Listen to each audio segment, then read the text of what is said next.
Hello and welcome to another episode of Coin A Geek. My name is Elliot and I'm joined by my co-host Daniel Schultz. How are you doing today, my friend? I'm doing very well. Very well. Glad to be here. Yes, me too, my friend. Me too. And today is September 1st. I didn't realize we were already in the beginning of a new month. Dang. Wow, we've gone through a whole month of podcasts already, being that we've done one in the last month.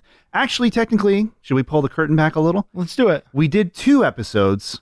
We released our first one last week, this last week. So a lot of you guys have heard that, and some of you guys have given us some good feedback. So thank you for that. We did record a second one that unfortunately got lost, and that was about an hour's worth of content, and wound up somewhere in the cloud, I'm sure. Right. It's somewhere out in the nether regions of space, the twisting nether, if you will. Yes. So this is on the books as the official second episode, but in our hearts, it's actually the third. So. Welcome back, Daniel. I'm glad you're here. And yeah, man, how have you been? How's your week been? Busy, super busy. What have you been doing? Working nonstop. Worked a lot of hours this week, and it's something fun. Got to go to an ultrasound to see my young child. Nice. Yes. Do you know the gender yet? Nope. Gonna be finding out probably here soon. Are you gonna do like a big celebration where you cut open a piece of cake and? Yeah, I think that's the plan. Somebody wanted to plan that for us, and I was like, that sounds like a somebody fun time. that I know. Yep. Okay. Somebody that's name starts with an H. Okay, cool. And is very friendly. All right. And you know very well. And you know their husband very well as well. Okay, I think I know who that is. We won't say their name for fear of reprisal. No, that's cool, man. I'm excited. And how many weeks are you away from, what are you, like 4 months? From what? From having the baby? When's the due date? No, it's March. March, okay. That's a good time. Yeah.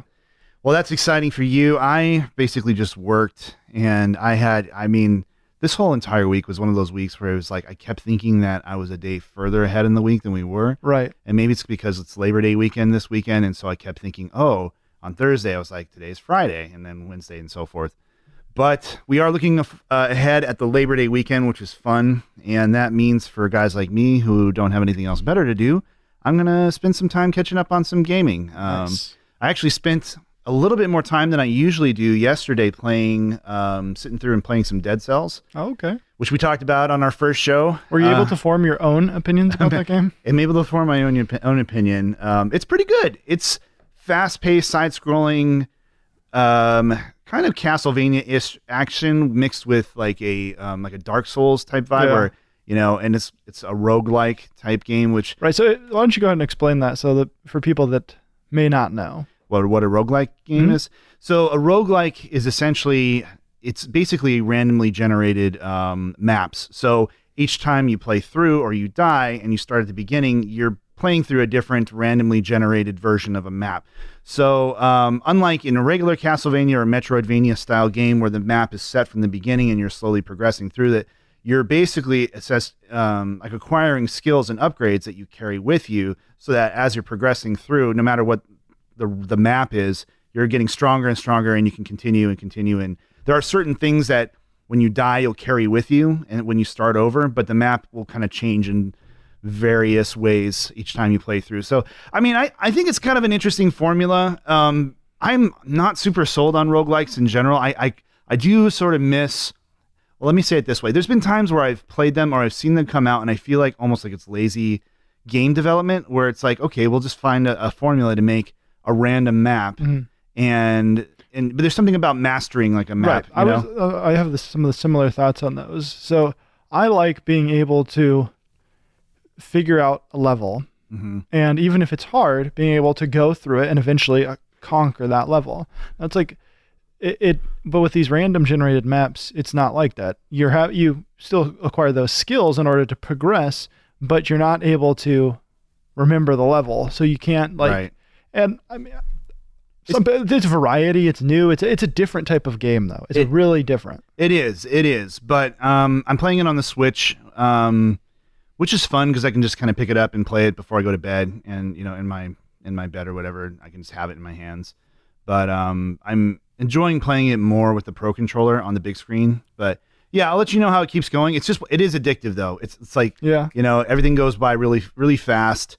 And I will say, okay, here's the one thing that is frustrating is that it's not entirely clear to me how to progress efficiently. Like you're basically collecting these things called dead cells, right? And you're collecting them. They seem to randomly appear through various enemies that you kill. And when you make it to the next stage, there's a little in-between stage that you use. You have to put those dead cells towards an upgrade. But if you die, let's say if you get 70% through that stage and you die, you lose like a large chunk of those dead cells. And I don't know if there's something I'm not doing. I haven't looked at any study guides or anything. I don't know if there's something I'm not doing where I can lessen the amount of dead cells that I lose, because I feel like sometimes there's no point in progressing on to the next level because I'm not strong enough yet. I'm going to die and die and die. So why not just play the first level, die on purpose, and then, so there's a little bit of grindage. Grind. And I wouldn't mind that if I felt like I was getting more reward for it. But sometimes I feel like I just completely lost it. And anywho, that's what I've been playing since we didn't get the last show uploaded. I also did beat that Batman game, but I'll talk about that at the end of the show. So awesome. Yeah, man. So lots of stuff happening this week. Before we get into kind of a more serious thing that happened in the last week, I was glancing at the schedule for next week, and there's a lot of games coming out. Yeah. There's a couple big ones. We have the Spider-Man game that's coming out on PS4. Right. That looks really good. I think Insomniac is putting that out. Except that doesn't have water on the ground, dude. Oh, yeah. A whole other topic. They lied to us. It's different. Yeah, people are mad because they showed a video or a screenshot where the graphics look better, or they had a particular puddle on the ground. I think that's a point. It looked better. Yeah, that's like dynamic lighting doesn't always look better. Maybe they decided that it didn't look right and they changed it. We don't know. Yeah, I have no idea. I would rather have a little bit less and have a better performing game. Right. Yeah. Exactly. I mean, especially since it's on console, it's not like you can. Yeah. Really change things around and try to get it to work better. Right. But it has now become the subject of memes, which is hysterical to me. But the game looks fun to me. I'm waiting for the review, but I'm probably will end up buying it just because it's one of those games that everybody's super hyped about. Yeah. And then Dragon Quest XI, which I kind of snuck up on me. Like, I feel like that game has been in perpetual development, or it's been out in Japan forever, and now it's finally coming out to the U.S. shores, and it's getting really good reviews. And I'm like, I think I might have to get that too. I don't know. I know you don't have a PS4. Well, I think it's on PC. I read. Yeah. It's coming out on PC as well, which is crazy. That makes me really want to play it. Yeah. So I might wait till it goes down in price a little bit, but yeah, I like Dragon Quest. I remember playing the Dragon Warrior ports to the Game Boy on somebody's Game Boy on a bus to a church trip or something, some sort of winter camp or something, and like being like, man, these are great. And then as I got older, I played 8. I think that was for the PS2 was 8. Yeah. And they're pretty fun, man. I played Dragon Quest Monsters. It's like a Pokemon ripoff. That's pretty good. Yeah. Well, then I think they had an online version for the Wii. Oh, really? Back in the day, they had like an MMO version of it. Yeah, I don't even remember. Weird. I didn't have a Wii. There's MMOs for everything. There's like a Dragon Ball MMO that was like out and was huge in Korea. Yeah. Of course, it's always going to be bigger somewhere else. Right. But we would be remiss if we didn't talk a little bit about what happened last weekend, where there was not school shooting. There was a shooting that happened in Florida, and it's another one of these, messed up kids who goes in and shoots up a bunch of people, and then shoots himself. Right. It ends in tragedy. I think I don't know how many people died, 4 or 5, or was it more? I thought it was I don't think it was even that many. I thought let's see. Well, Daniel's pulling that up. He's give me the stats. Yeah, the reason why we're going to talk about it a little bit here at the front of the show is just because it was at a Madden tournament, and school shootings we've seen. Obviously, we've seen stuff like the Vegas shootings that happened. It looks like 2, 3. I'm guessing. Okay, I know at least 11 people were shot. Different reports here, but yeah. Regardless, kid went in. I didn't read a lot on the story. Apparently, he was on psychotropic meds and a few other things. But it's interesting that he goes into this place where they're having a friendly tournament, a Madden competition, so gaming related in that sense. And he goes and shoots up the place. Subsequently, they've canceled the rest of the Madden preliminary tournament, from my understanding. But Daniel, you did a whole live stream on it, which I haven't watched yet. But if you could kind of sum up your feelings on the whole matter. Just looking into the reactions to it, and from a Christian perspective, none of the reactions actually get at the heart of the issue, which is sin. Yeah. Like the big issue here is sin. whatever happened, like whatever reasons the guy had, ultimately it was idolatry. It was, there was reports that he didn't get into the tournament that I heard and things like that. And it's like everyone's focusing on psychotropic medication, or they're focusing on guns and availability of guns, and we need to restrict them more. And you can look at the facts that like he bought it in a state that has restrictive gun laws, and he did everything right, and he was like passed all the tests and all this stuff. But ultimately those things aren't to blame. It's his sin. It's his personal responsibility for his own sin. Right. And you can see that like not only did he kill other people, but ultimately an extra person died that day, which was him. He murdered himself as well. Right. And you can see that the answer for this whole situation is not legislation. It's not, we need to get people psychiatric care. It's the gospel of Jesus Christ. Yeah, exactly. And if, I am completely in agreement with you here. I think it's the one thing that the world is not going to say. Right. And I understand that hopefully this show reaches a broad audience and we're going to have different opinions and whatnot.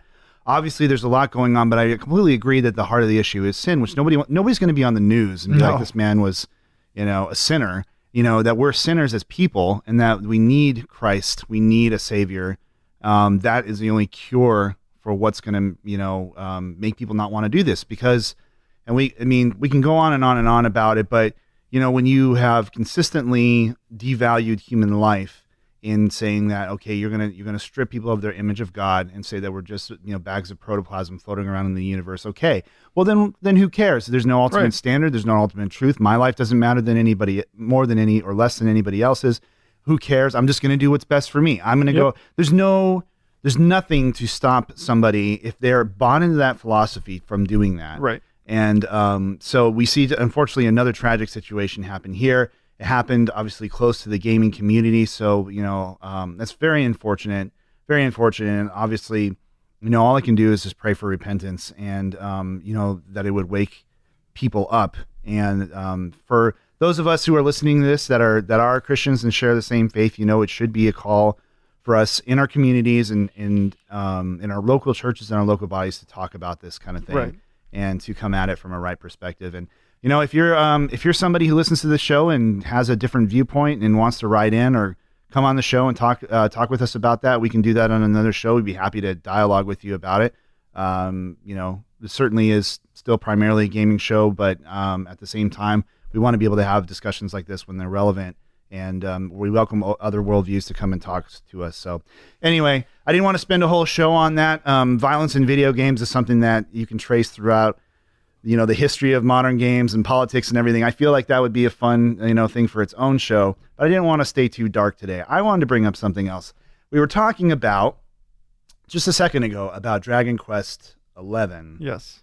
Dragon Quest? I almost said Dragon Warrior. Yeah, so what happened was when the game first came to the United States, Dragon Quest was copyrighted. Oh. And so they had to change the name to Dragon Warrior, and it wasn't until the one for the PS2, I believe 8, that they actually started calling them Dragon Quest. Dragon Quest. That name. Yeah. Well, there you go. I'm glad I didn't know that. I just now had that revelation as I was talking. Yep. I was like, wait a minute, which one is which? So Dragon Quest 11. Now, the game is getting great reviews, and one of the things it's getting lauded for is that it's what you expect from a Dragon Quest game, that it's sticking to the formula. And then you give, modern graphics, modern, you introduce some of the modern mechanics and tools that are available, but the game is what you come to expect from Dragon Quest. And that says, this isn't going to be necessarily our whole topic, but we spoke last week in our show that got deleted about our frustrations with Square and Final Fantasy in particular. Mm-hmm. So what that got me thinking about was that, and plus this slew of retro games that we have coming out. I was looking at Octopath Traveler. I was looking at The Messenger. And what else were we talking about? Even Dead Cells has a bit of an old school Mega vibe. Man. There's a ton of games. New Mega Man's coming out. Mega Man 11 is going to have the 2D vibe to it. They're not trying to do anything crazy with it. So what you as a retro gamer, what are your feelings on this resurgence of retro games? Do you like it? What is kind of your overall feeling about it? Right. So I have mixed feelings about it, but it's interesting because overall I like it. I like that the platformers are coming back, 2D platformers, side-scrolling games. Mm-hmm. I like that. we are now at a point where we have this technology that can make amazing graphics and imagery, and yet so often we make games that are, just trying to look realistic when you could do something really, really artistic and cool. Yeah. And one of the things that has bothered me for a long time was when they do make side-scrolling games, they're this like 2.5D like looking thing, and it's not like the old school Donkey Kong where it just like blows your mind because all you've ever seen is pixels. Yeah. But I sometimes it looks good, and other times it just looks cheap. Yeah. It looks cheap. But now we're getting some that are more pixel looking. They're more classic retro style, and I like that. But overall, I think it's a good thing. I'm a fan of bringing back genres and trying to make things better without having to change them up drastically. Yeah. So thinking about the reemergence of these retro style games has got me thinking that there's probably more of an audience for single player games, right, old school games, things that don't need a tremendous amount of graphics than maybe was originally thought. Well, so I think whenever there's new technology, people latch onto it and they think this is the only way to do things. Right. We can't possibly make furniture with hand tools. We can't possibly, everything needs to be IKEA. Everything needs to be this way. And yet you see these like boutique furniture makers or like people using the classically trained things to make things with this beauty and this craft that otherwise, maybe wouldn't have gotten done. But then that industry grows and people start to recognize the value in those things. And I think that happens in technology when it comes to video games. It's like as soon as 3D hit, well, that's the only way. That gotta be 3D. Everything's 3D. Right. And I think one of the reasons why, obviously there's a bunch of reasons why the PlayStation sold more than the Nintendo 64. Right. But one of those reasons I think was huge was that Nintendo 64 was pretty much only 3D graphics. And it didn't have side-scrolling games. There was no Castlevania like that. There was no good Castlevania for the Nintendo 64. Castlevania 64, classic. Yeah. Oh, everyone loves that game. But if you think about it, like that's one of the reasons why, because those makers who weren't able to make 3D graphics that were good and like put that effort into it, they were still able to get games on the PlayStation 2. And so there was more games out for it. There was better games out for it.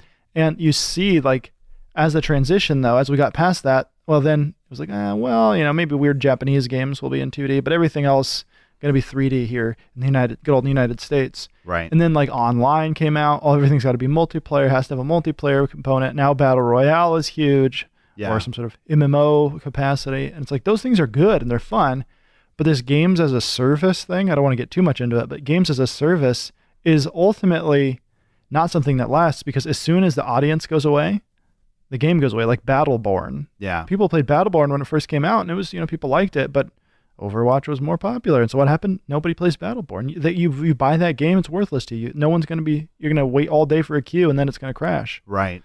Yeah, and a really well-made game. And, even with the, going back to thinking of retro stuff, I'm thinking about like the SNES and the NES that Nintendo now relaunched. Like there's an appetite for, there's a desire to play those games. There is. And a lot of not every game, mind you, there's some games that are not good, but a lot of those games are amazing. I remember I went back and was playing some Mario 3 and Super Mario World. I'm like, these games are still so good. Some of the best games ever made, and anybody can pick it up, even a kid today. Right. That's the thing is these relaunches of the NES with NES Classic, Super NES Classic, those the primary audience for that is not actually nostalgia. It's a lot of young people saying, "Oh, I want to play these." That was gonna be my question for you. Are you seeing a trend with young people that are interested in retro games, or is it merely nostalgia? I think it is. I think it's an interest in the history of it. It's like there's always going to be room in a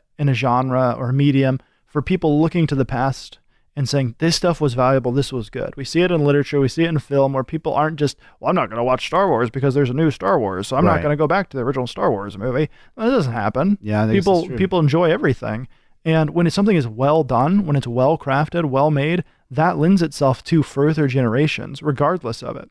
Now, there's some factors like early 3D graphics. Right. Like some people might not be able to go back and play that original Metal Gear Solid Mm-hmm. because they say like, I just don't like it, the pixels and like it's shifting and it looks strange to them. They weren't used to it. But that game mechanically is still fine. Yeah. Which is why when it was ported over to the GameCube and with updated graphics, it still got the same gameplay and still works. It's like that core element is there. Yeah, and that's another thing that's interesting too. There is you said this early on. There is a certain beauty to pixel art. I mean, that term pixel art really, right. It's art. And at the time we were limited by the technology and what we could display, right? But now since we've gotten so far past that, we now can use it in a specifically artistic manner.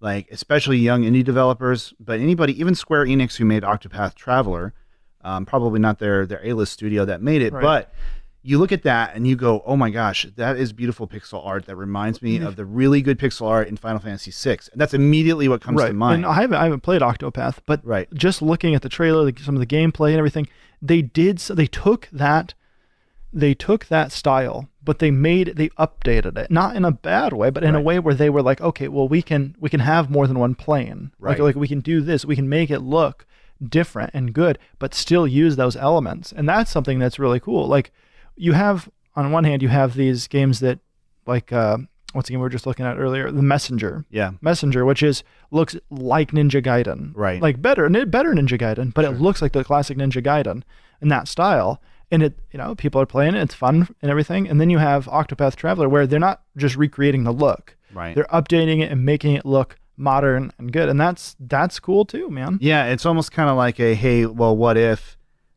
we never got into 3D graphics? Right. It's almost like the steampunk of video games, trying to imagine, okay, let's say 3D graphics never happen. How far would we go with pixel art? How far can we push that?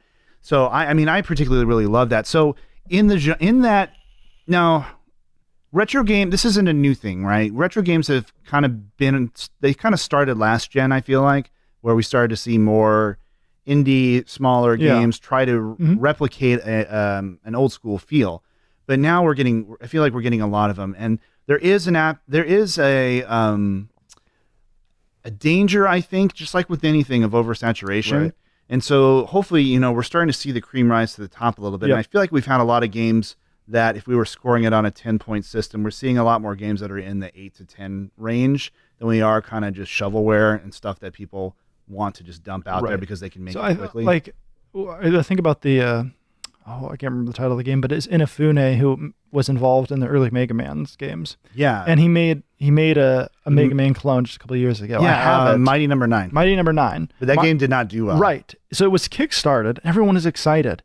And yet it wasn't good. Like it was just a bland Mega Man ripoff. There was nothing to it. Right. And so it died. Like they aren't going to be able to make a sequel to that. Why? Because they didn't deliver.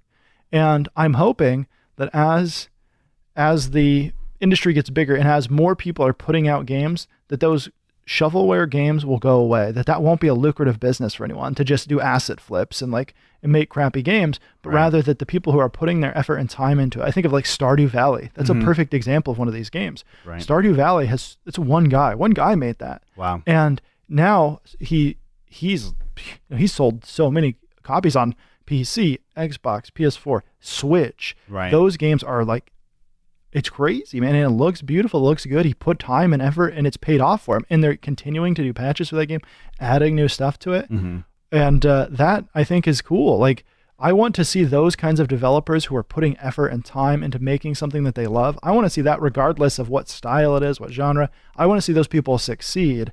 And those people who are just out to like cash in on a cheaply made bad game. I don't want to see that. Yeah, absolutely. And something you hit on with Stardew Valley is a simple concept, but it's incredibly well executed. Right. And I'm thinking about that with retro games, and maybe part of your love for this, and you can correct me if I'm wrong, I feel like it has to do with almost the simplicity of it, in the sense of there's so much concentration on immersion and I mean, I'm all for it, but sometimes it's hard to strike that balance between feeling like you're in a game where it's tons of cutscenes and, The Order 1886 was kind of a perfect example. That game came out really pushed by Sony, looked amazing, one of the best looking games, even probably till today, but was full of cutscenes. Hey, press X to win. This kind of crap. And then you have games that are like the ones you just mentioned that have limited graphics, a certain beauty to it, but the core gameplay is really strong. Do you feel as though that is unique to retro style games in terms of your love for it? I think there's something to say about the simplicity for games, and I think of like the open world survival games that are big right now. Yeah. There's the Conan one, there's Scum, Rust, like games where they're so expansive, and a lot of people like those. But there's something about stripping all that back to jumping on an enemy, or having one attack and saying, can I beat this difficult game with these simple commands? Can I figure out when to jump, when to do these things, and master just a few things that I think really is appealing to people who have only experienced games with a lot of things going on, like a lot of bombardment, which like I'm not downplaying those. Those are still games that people enjoy, but there is room for something more simple. And I think the style of retro gaming that's coming back is mastering that. Like the Messenger that we were talking about, it starts out very simple and then it progresses over time. And that's how games used to be. Like you're talking about Super Mario 3, like that game, you got new abilities as the game went on, and which you were using and you were enjoying, and it was fun. And it had developed, it had grown on the previous games. So here's a question I want to ask you here, kind of as we tie up this particular topic. I'm thinking of, again, I'll go back to Octopath Traveler. Octopath Traveler reminds me a lot of Final Fantasy VI. Right. Now, I understand the game's different and it's got a different story, but it obviously is meant to evoke that emotion. The Messenger is meant to evoke Ninja Gaiden. I mean, Shovel Knight kind of is, what would you say Shovel Knight's closest to? More Ghosts and Goblins? Ghosts and Goblins, maybe. Yeah, and almost a little bit of DuckTales in there. Yeah, DuckTales. Sure, you're jumping on your shovel, Yeah. So we have some stuff where you're kind of... Capcom games in general, yeah. And then we have even the guy who made Castlevania Symphony of the Night is coming out with Bloodstained Ritual of the Night, which is the 2.5D stuff that you don't like as much. So, but I'll take that if I can get a straightforward like Castlevania Symphony of the Night style game. Yeah. Like, because there's... Yeah, but he also came out with the smaller side game, which was Curse of the Moon, which was like an 8-bit kind of going back to Super Castlevania style. That was just a total side thing. My question for you then is, Daniel, as somebody who loves retro games and has invested in them, what, if you could pick a genre or a game that you wish you could see done today in a retro style, what would you want? I want to see someone put time and effort into a side-scrolling brawling game. Oh, yeah. Like, so you go back, Streets of Rage 4 is going to be coming out. Yeah, I want to see that genre come back. There was some of it on Xbox 360, and there is still some that come out, but I want to see someone take a property like a Teenage Mutant Ninja Turtles or a Simpsons or those things that we played in the arcade or on the ports. Yeah. And just put all their and making it look like you're playing in that game. Yeah. Like I didn't play the South Park games. Yeah. But it looked like you were in an episode of the show. Like I want that. You can do that. We have the technology now to put me directly into a Batman the Animated Series. Right. Game. We have the technology to put me right into a DuckTales game. But like I want them to utilize those things to make me look as if I'm in that game.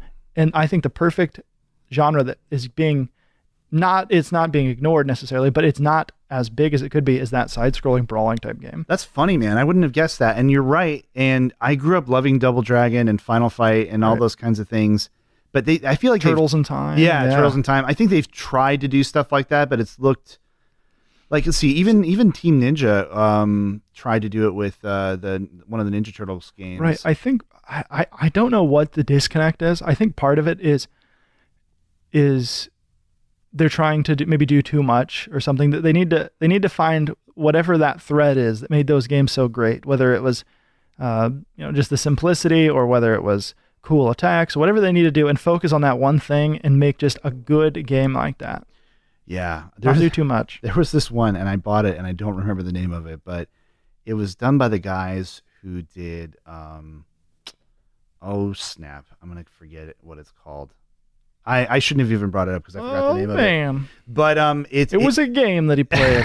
Didn't care for it. No, it is a side scroller beat 'em up, but it's like super violent and like takes place in some kind of post apocalyptic. This is supposed to be fun, bright and cheery. You're supposed to save post apocalyptic Russia. Oh my word! Yeah, dude, it's brutal but it's got that style to it. The problem with that is I felt like it got boring after a while, and I think the challenge is going to be how can you expand on that concept, right, and make it worth playing more than one time. And like, the Ninja Gaiden stuff, people like to play because it's hard, right? One. But then platforming and that type of genre, there's a lot to that. There's a lot to keep bringing you back. You can do speed runs. There's a lot of points to fail. But in a Double Dragon game or whatever, you kind of just walk forward and throw your fists. So you got to think of like, okay, how can we make this? They'll have to put some sort of element of boss battles in there that like require mechanics, that require people to have to learn and memorize patterns and things like that. Yeah. In order to beat them, like a platformer. Take the platforming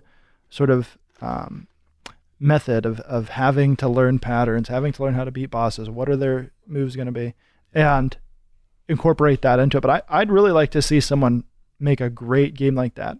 That's really good. And yeah, it's interesting. And time to tie it in full circle here, I think a lot of what those retro games are offering, besides just aesthetic, is a reminder of why we fell in love with some of those genres. I'll point back to Dragon Quest XI. One thing that people are happy about it is that it retains everything from even like the NES days. This is a Dragon Quest game that when you buy a Dragon Quest game, you know exactly what you're getting. So it's funny, like you were saying earlier, if we compare the Dragon Quest games to Final Fantasy and what they've done with Final Fantasy, they've taken away those core things. Yeah, like they've taken away the things that we loved in order to try to make it new and fresh. And it's like, you need to keep some of those things. Like turn-based stuff is not bad. Right. Like turn-based games aren't bad.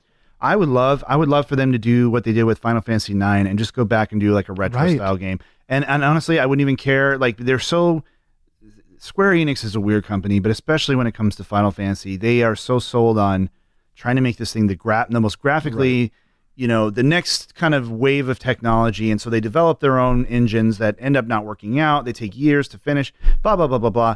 At the end of the day, people that love Final Fantasy just want a good Final Fantasy game. Right. And I would love to see them just whatever Final Fantasy 16 is going to end up being, I'd love to see them pare it down to the core mechanics, even tell a simple story. I don't care if it's freaking the Warriors of Light going to fight Garland. Let's just make it so that people are like, cool, I finished this game and this was a Final Fantasy game. This wasn't like a mixture of 1,000 different types of genres. And I think that's why when people go and play Octopath Traveler, even though it's different, you're playing this and you're reminded, oh, this is what I wanted to feel when I played my Final Fantasy games, you know? So I think there's multiple levels that these games are working on. I mean, if I may be a curmudgeon here, please take cars out of the game. Please take, why am I playing? Yeah, Final Fantasy X was great. There was a lot of technology in that game. Yeah, okay. Can we go back to a fantasy game? Yeah. Like, not everything needs to be a remake of Final Fantasy VIII. Right. 7 and 8. 7 and 8 were huge, but can we have a fantasy world, please? Can we have give me a horse. Right. Stop saving the horse for The Witcher only, and Zelda. Well, cool, man. All right, well, I've got a question for us. We've got an audience question here today, if you want to hear it. We do. Do you want to do that first, or do you want to do recommendations? Let's do recommendations first. Let's save that question for last. Okay, cool. Let's give them a little teaser here. Okay. So we're moving into this segment here, which is our recommendations, and I'm going to go back to what I said in our deleted episode, which is I'm going to recommend Batman, the Telltale series, because it's hard to get as enthusiastic for this a second time because I just finished it last time I did it. But Batman is my favorite comic book character, and I'm not much of a comic book guy outside of the I've seen the movies, I've seen a lot of the shows, I've read a few of the graphic novels, but I wouldn't call myself a comic book guy. So anywho, I know enough about Batman to know the big watershed stories, and everybody knows his origin story. Everybody has an idea of who these characters are, and that game does such a good job of taking familiar elements and flipping them on their head in a good way, and not in a way where you're like, wow, that's stupid or betrays Batman. It mostly just goes, wow, like that's telling a story. Yeah, it's bold, and it's all unique and encapsulated with itself. So, the second season was released. It took me a while to get through it, but I finished the second season recently.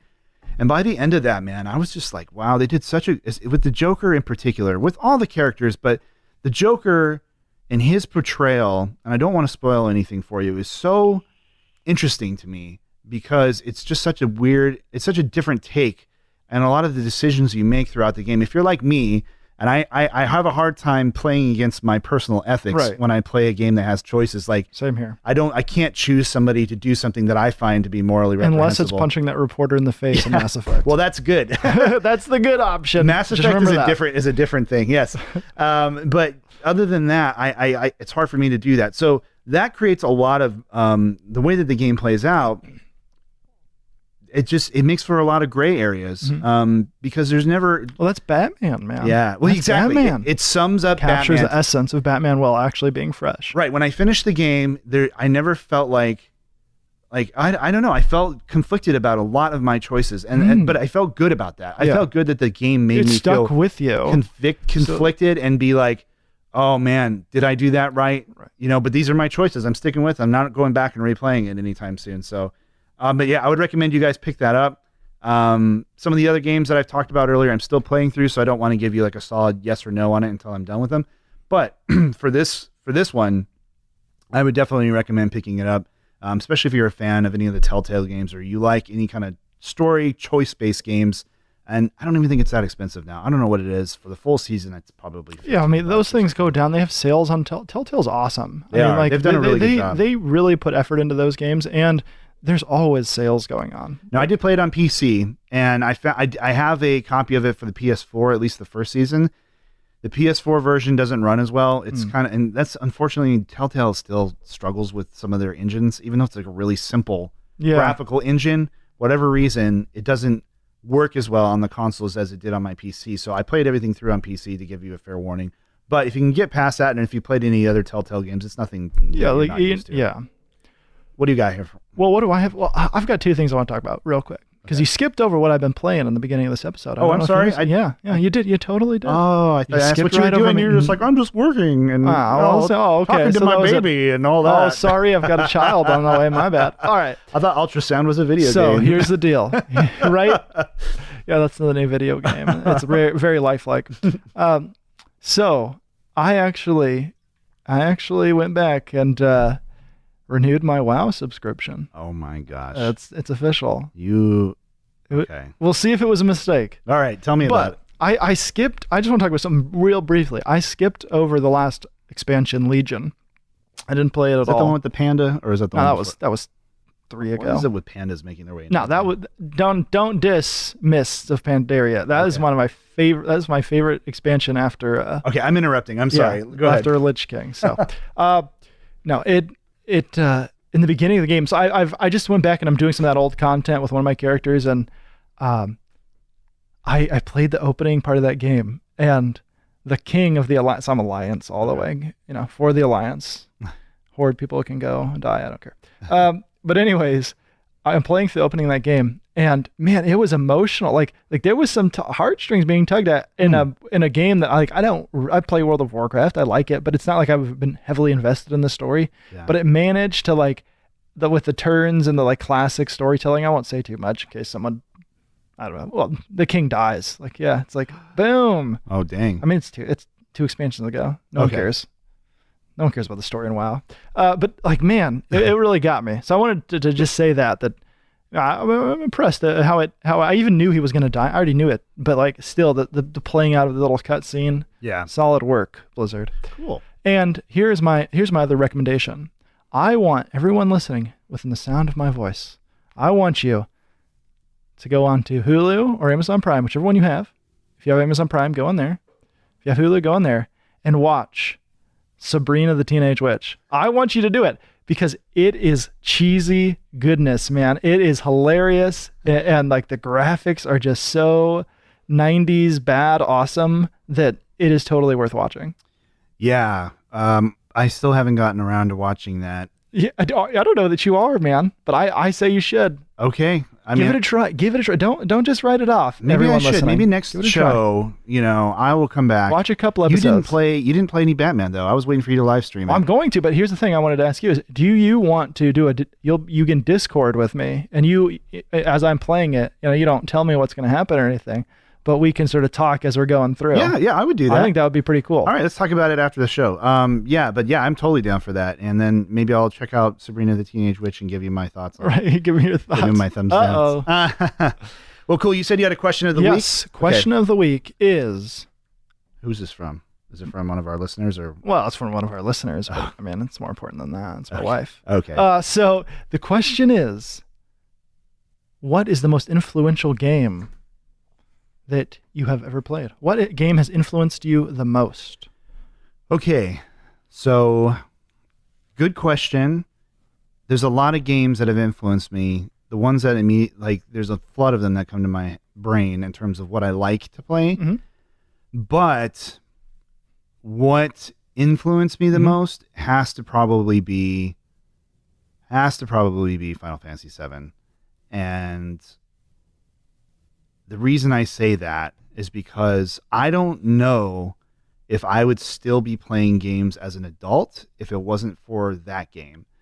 That and Metal Gear Solid. Those were the two games that made me realize that you could tell, and people forget this sometimes, Final Fantasy VII was a pretty adult, mature game. There was a lot of mature content in that for a role-playing game. Right. A lot of bleeped cuss words, some cross-dressing, Right. a lot of stuff that happened Some death. Yeah, that you were like, whoa, this isn't normal. And this was at a time where PlayStation was starting to introduce stuff like this more. Right. Like Resident Evil and these other kind of genres. But that game to me, I'd already been a Final Fantasy fan prior to that. I'd played Final Fantasy 1, which I loved. I didn't have a Super Nintendo, so I didn't get to play Final Fantasy 6. But I had kind of watched my friend play it, and I knew that I would probably like it. So Final Fantasy 7 was like the game when I had a PlayStation. When it came out, I was like, this has to be I'm so excited this is coming for it. And it lived up to all my expectations, and it told a story and did something for me that made me realize that, wow, games are changing. Right. And with all the cutscenes and everything that were involved in it, it just felt like the door had been opened to something really big.